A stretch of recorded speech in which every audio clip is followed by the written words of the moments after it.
Alright, going over a 5.7 Hemi. This is the 2004-2005, this particular engine here. And what it was doing is misfiring and actually had quite a bit of lifter noise. And throughout the inspection, I kind of had a feeling what it was going to be. Pulled the valve cover off, and I'll just show you guys what I found. First thing I found is a lot of sludge in the engine, and that's never a good sign. But if you look, that exhaust valve, well, the rocker arm for that exhaust valve, it's completely loose. And the reason is going to be either this lifter on that cylinder is collapsed, or the actual ball, or the roller I should say, has come apart or worn a flat spot. I actually pulled these rocker arms off, and all the tips of the valves are all worn. All the rocker arms are worn. That one's not as bad, but that's still garbage.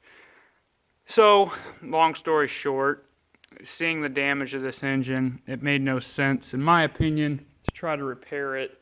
It'd be cheaper to just get a replacement engine, and that's what I got over there. Excuse the mess, I just got this engine out. Just thought I'd go over a couple things. Kind of one being lifter failure in these 5.7 Hemis. Another thing being proper maintenance goes a long way. I can give you guys the backstory on this engine, but here's the replacement engine, and I'll actually give you guys the story on this as well. So this is actually a 2006 engine out of a Durango 5.7 Hemi that is an MDS engine. So what that is you have this harness back here that controls 4 solenoids underneath the intake manifold to shut down the intake and exhaust, I believe, valves from opening to basically go into 4-cylinder mode when you're out in the highway. Now, what I'm going to do is just simply unplug this side of the harness, not plug it in, swap all my components over as far as valve covers and coils, swap my wiring harness over, use my ECM, and my truck's not going to know the difference. It's not going to know this is an MDS engine because the MDS solenoids only operate when they're being energized from the PCM. So if you have, say, like a 2004 or 2005, it won't know that this engine's an MDS engine. It's not going to be connected to the MDS solenoids, so it's not going to set any codes. It's just going to think it's that same engine. So just wanted to clear that up. I've seen a lot of confusion on that. A lot of people are saying you could only use 2004 or 2005 engines in replace of a 2004 or 2005. It's not necessarily the case. You can use an 06, 07, 08 engine as well. Not the VVT engines, but an engine with MDS.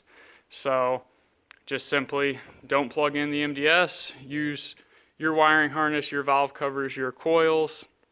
That should be about it. I'll let you guys know if there's any other oddball things. The one thing I did notice, so this is my engine harness here, is the map sensor would normally plug in this direction. On this one it plugs in the opposite direction. That's not a big deal there.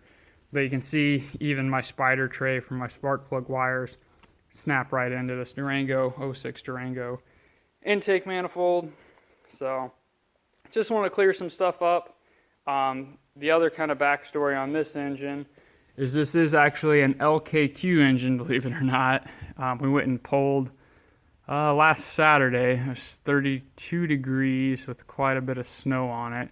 But we were able to get it out, and it wasn't as bad as what I thought it was going to be.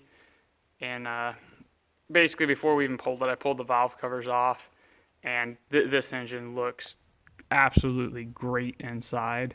So kind of took the gamble at that point to go ahead and pull it. Since I've pulled the oil pan off, everything looks great. Cylinder walls look great. Can still see the cross hatching.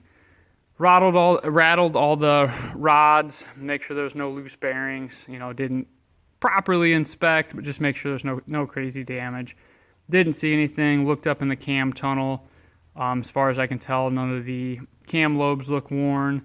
and then just inspected the material in the bottom of the pan, which it literally had little to nothing. So that's all great signs for this engine. Again, it's still a gamble. It's an LKQ engine, but in that I did pick from the best they had. They had 3 of these engines, and one of them was obviously bad. The other one was a maybe. This particular one was wrecked in the right rear, so that gave me a good sign that it was still driving up until the point of when it was wrecked. And then the other kind of signs was just kind of the maintenance of the vehicle. And then we checked, we were able to figure out mileage on the engine. This engine has 158,000 right in there. So that engine had 200,000 on it. So just did our research and really checked over in inspections. Cross our fingers, it's good, but just wanted to show you guys kind of what you can do. This engine cost me like $400 basically. A little bit more, I'll probably have 500 into it with the oil pan gasket and valve cover gaskets. I put new spark plugs in this engine also. That was another good read, is I could pull all the plugs and read them.